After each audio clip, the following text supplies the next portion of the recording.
Hi hello all. இன்றைக்கி next week உங்களுக்கு எப்படி இருக்க போகுது அப்படின்றத பார்க்கலாம். சும்மா இது ஒரு ஜென்ரல் ப்ரெடிக்ஷன்ஸ் தான். உங்களுக்கு பர்சனல் ரீடிங் வேணும்னா காண்டாக்ட் பண்ணுங்கள்.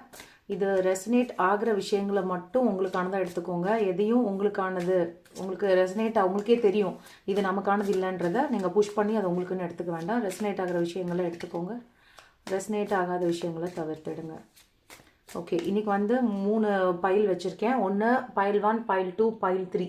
நீங்கள் வந்து பைல் 1க்கு க்ரீன் கலர் பென் வச்சுருக்கேன், பைல் 2க்கு ரெட் கலர் பென், பைல் 3க்கு ப்ளூ. நீங்கள் ஒன்று 1, 2, 3 நம்பர்ஸ் வச்சு சூஸ் பண்ணிக்கலாம், இல்லை இந்த பென் கலர்ஸ் வச்சு சூஸ் பண்ணிக்கலாம். ஓகே ஓகே இப்போது பைல் 1 சூஸ் பண்ணவங்களுக்கான மெசேஜஸ் என்ன அப்படின்றத பார்த்துடலாம். பைல் 1 நெக்ஸ்ட் வீக் எப்படி இருக்க போகுது அப்படின்றத பார்ப்போம்.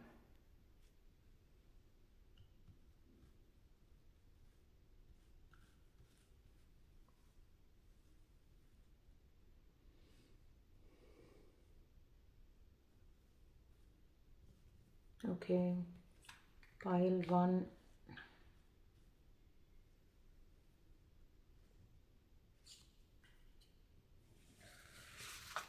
பைல் 1 சூஸ் பண்ணவங்களுக்கான மெசேஜஸ் என்னன்றது பார்க்கலாம்.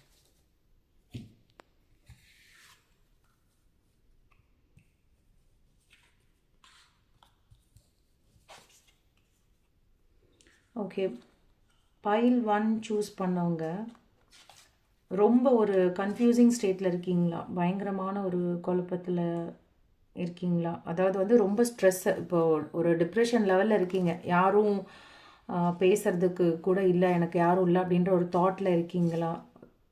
அப்படின்னா உங்களால் ஒரு முடிவு எடுக்க முடியல அப்படின்னு இருக்கிறவங்களுக்கு உங்கள் நெக்ஸ்ட் வீக் எப்படி இருக்க போகுது அப்படின்னா, ஆக்சுவலாக நீங்கள் இந்த மாதிரி தேவையில்லாமல் குழப்பிட்டு இருக்கிறனால உங்கள் கண்ணு முன்னாடி ஒரு ஆப்பர்ச்சுனிட்டி வருது. அந்த ஆப்பர்ச்சுனிட்டியை நீங்கள் கவனிக்காமல் வேறு ஏதோ வந்து இதில் போன விஷயங்களையே யோசிச்சுட்டு ஓவர் திங்கிங் நிறையா இருக்குது. உங்களுக்கு ரொம்ப டிப்ரெஸ்டாக இருக்கீங்க.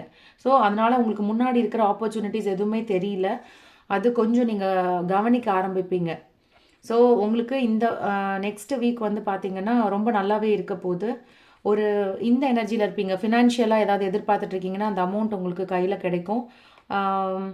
நிறைய ஒரு புதிய எனர்ஜியோட நெக்ஸ்ட் வீக் செயல்படுவீங்க. அதாவது ஒரு இந்த ஸ்டேட்லேருந்து டல்லாக இருக்கிறதுலேருந்து நெக்ஸ்ட் வீக் பார்த்தீங்கன்னா உங்களுக்கு அந்த ஆப்பர்ச்சுனிட்டிஸ் பார்க்க ஆரம்பிப்பீங்க. புதிய விஷயங்கள் எடுக்க ஆரம்பிப்பீங்க. நிறைய இமேஜினேஷன், க்ரியேட்டிவிட்டி நெக்ஸ்ட்டு இதில் ரொம்ப அதிகமாக இருக்கும். ரிலேஷன்ஷிப் இஷ்யூஸ் இருக்கிறவங்க நெக்ஸ்ட்டு வீக்லலாம் பார்த்தீங்கன்னா அது கிளியர் ஆகும். அதுதான் உங்களுக்கு செட் 1 சூஸ் பண்ணவங்களுக்கு நெக்ஸ்ட் வீக் நல்லாயிருக்கும். உங்களுக்கு செட் 1 சூஸ் பண்ணவங்களுக்கு எஸ் ரிலேஷன்ஷிப் கார்டு தான் வருது. மேபி செட் 1 பார்க்குறவங்க இப்போ ஏதாவது ரிலேஷன்ஷிப் இஷ்யூஸில், இல்லை யார் கூட வேணால் பேரண்ட்ஸ் கூடயோ இல்லை ஃப்ரெண்ட்ஸோட யாரோடையாவது உங்களுக்கு ப்ராப்ளம் இருந்ததுன்னா அது இந்த வீக் கண்டிப்பாக நெக்ஸ்ட் வீக் உங்களுக்கு அது ஹீல் ஆகிடும், உங்களுக்கு சரியாயிடும். அதுதான் வந்து ஏஞ்சல் உங்களுக்கு மெசேஜ் கொடுத்துருக்காங்க. செட் 1 மோஸ்ட்லி ரிலேஷன்ஷிப்போட தான் இருக்குது. தேங்க்யூ. பைல் 2 நீங்கள் வந்து இந்த ரெட் கலர் பென் சூஸ் பண்ணியிருந்தீங்கன்னா உங்களுக்கான ரீடிங் என்னன்றதை பார்க்கலாம். நெக்ஸ்ட் வீக் எப்படி இருக்க போகுது அப்படின்னு சொல்லிட்டு பார்க்கலாம்.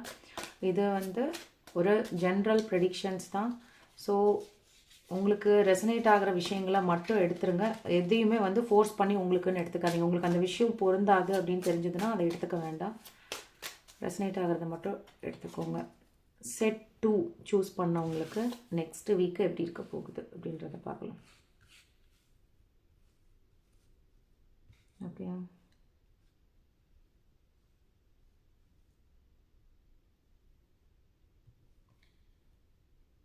ஓகே செட் 2 சூஸ் பண்ணவங்களுக்கு நெக்ஸ்ட் வீக் எப்படி இருக்க போகுது. ஓகே,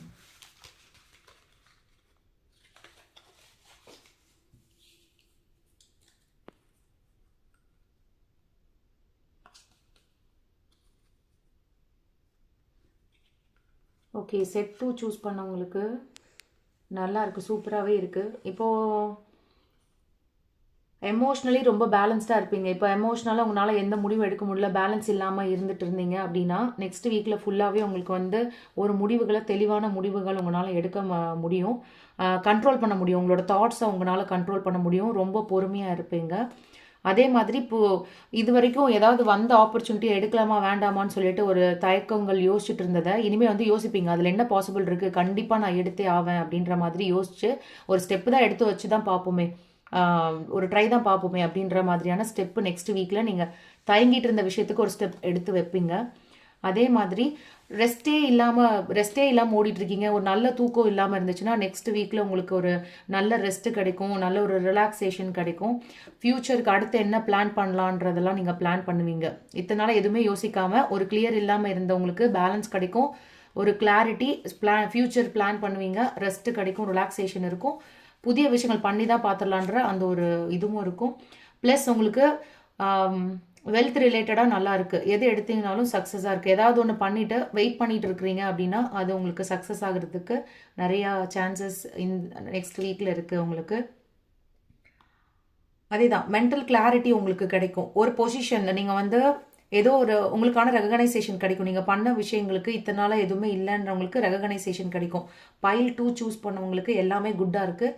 என்ன மேனிஃபெஸ்டேஷன் பண்ணியிருந்தீங்கனாலும் அது நடக்கும். ஏதோ ஒரு விஷயத்தை வந்து தள்ளி போட்டுட்டு இருந்தீங்கன்னா அதையும் நெக்ஸ்ட் வீக்கில் நீங்கள் ஸ்டார்ட் பண்ணுவீங்க தயங்காமல். இதுதான் செட் 2. உங்களுக்கான ஏஞ்சல் மெசேஜும் பார்த்துடலாம். உங்களுக்கு ஆர்க்ஏஞ்சல் என்ன சொல்லியிருக்காங்கன்னா, நீங்கள் வந்து கடவுள் மேலே பாரத்தை போட்டுட்டு அந்த வேலைகளை ஸ்டார்ட் பண்ணுங்கள். எப்போவுமே வந்து கடவுள் உங்களுக்கு துணையாக இருக்காங்க. ஜஸ்ட் அவங்கள மட்டும் வேண்டிக்கிட்டு ஸ்டெப்ஸில் இறங்குங்க அப்படின்னு சொல்லியிருக்காங்க ஏஞ்சல். தேங்க்யூ. நீங்கள் செட் 3 சூஸ் பண்ணியிருக்கீங்க அல்லது இந்த ப்ளூ பென் சூஸ் பண்ணியிருக்கீங்கன்னா உங்களுக்கான ரீடிங் என்னன்றதை பார்க்கலாம்.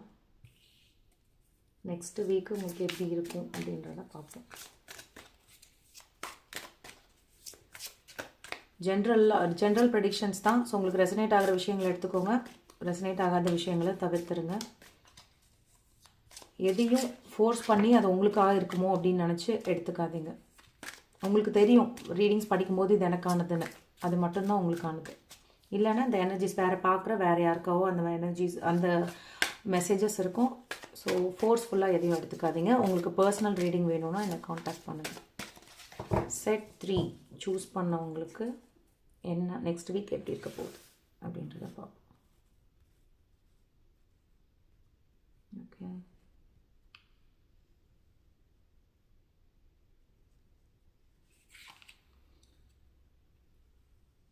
செட் 3 ஃபைல் நம்பர் 3 சூஸ் பண்ணவங்களுக்கான மெசேஜ்.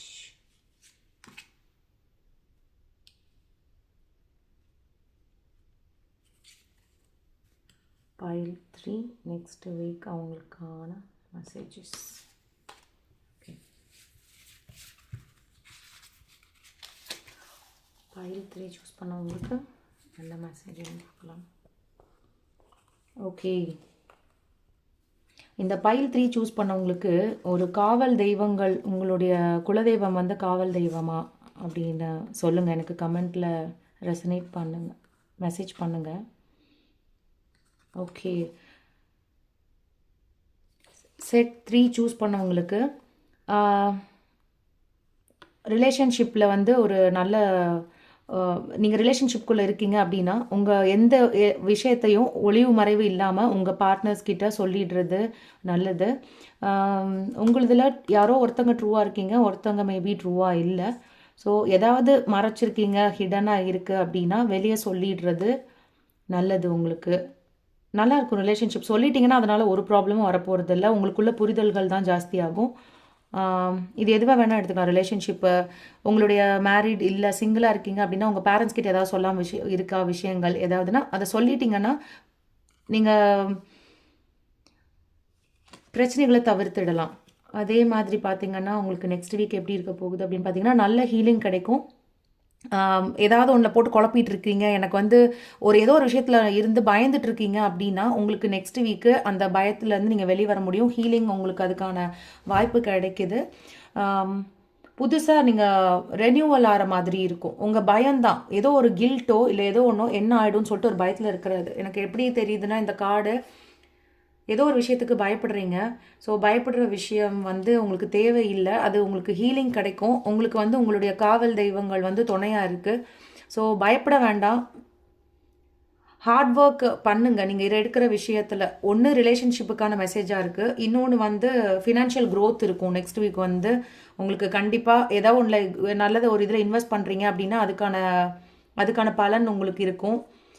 ப்ளஸ் நீங்கள் வந்து ஏதோ ஒரு விஷயத்துக்கு வெயிட் பண்ணிட்டு இருக்கிறீங்க அப்படின்னா அந்த ஆப்பர்ச்சுனிட்டிஸும் உங்கள் கையில் கிடைக்கும். ஓகேவா? ஓகே, ஃபினான்ஷியல் ரிலேட்டடாக நல்லாயிருக்கு. ஹீலிங்கும் கிடைக்கும். ஸோ செட் 3 சூஸ் பண்ணவங்களுக்கு ஒன்றே ஒரு விஷயம் வந்து ரிலேஷன்ஷிப்பும் நல்லா இருக்கும். ஏதாவது விஷயங்கள் இருக்குது அப்படின்னா அதை மட்டும் சொல்லிடுறது நல்லது. மற்றபடி ஓவராலாக ஓகேவாக இருக்குது உங்களுக்கு. உங்களுடைய எனக்கு கமெண்ட்டில் மட்டும் சொல்லுங்கள். உங்களுக்கு பார்த்துட்டு இருக்கிறவங்களுக்கு குலதெய்வம் ஏதாவது ஒரு காவல் தெய்வமாக 18ஆம் படி கருப்பர், கருப்பசாமி, சுடலை மாடன் அந்த மாதிரி காவல் தெய்வங்களா அப்படின்றத மட்டும் எனக்கு கமெண்ட்டில் சொல்லுங்கள். அவங்க துணை உங்களுக்கு பிளெஸ்ஸிங்ஸ் எப்போவுமே இருக்குது. ஆப்பர்ச்சுனிட்டிக்கு வெயிட் பண்ணிட்டு இருந்தீங்கன்னா உங்களுக்கு ஆப்பர்ச்சுனிட்டிஸ் வருது. உங்கள் கையில் நெக்ஸ்ட் வீக் கிடைக்கும். ஃபினான்ஷியலாகவும் நீங்கள் போட்டிருந்த இன்வெஸ்ட்மெண்ட்டில் உங்களுக்கு ஒரு சக்ஸஸ் பார்ப்பீங்க. ஏஞ்சல் மெசேஜ் பார்த்துடலாம். ஓகே, இப்போ நான் சொன்னது தான். உங்களுக்கு வந்து இப்போ ஃபினான்ஷியலாக ஒரு கமிட்மெண்ட் வச்சுக்கோங்க. என்ன பண்ணணும்? இப்போ இது ஒரு வேளை மேபி இந்த கார்டு எடுத்துக்கிறீங்க அப்படின்னா ரிலேஷன்ஷிப்குள்ளேயே இருக்குன்னா அதை சொல்லிட்டு ஒரு கமிட்டடாக இருங்க. அந்த ரிலேஷன்ஷிப்புக்கு நீங்களோ ஒரு கமிட்டடாக இருங்க. ஒரு விஷயம் பண்ணுறீங்க, ஒர்க் பண்ணுறீங்க அப்படின்னா இந்த விஷயத்தை இந்த டேட்டில் முடிச்சிடணும். ஓகே, நமக்கு இந்த ஒர்க் கொடுத்துருக்காங்க அப்படின்னு சொல்லிட்டு எந்த ஒரு விஷயங்கள் எடுத்தாலும் கமிட்டடாக பண்ண ஆரம்பிங்க. நெக்ஸ்ட் வீக் உங்களுக்கு நல்லாவே இருக்குது, சக்ஸஸ்ஃபுல்லாக இருக்குது. தேங்க்யூ.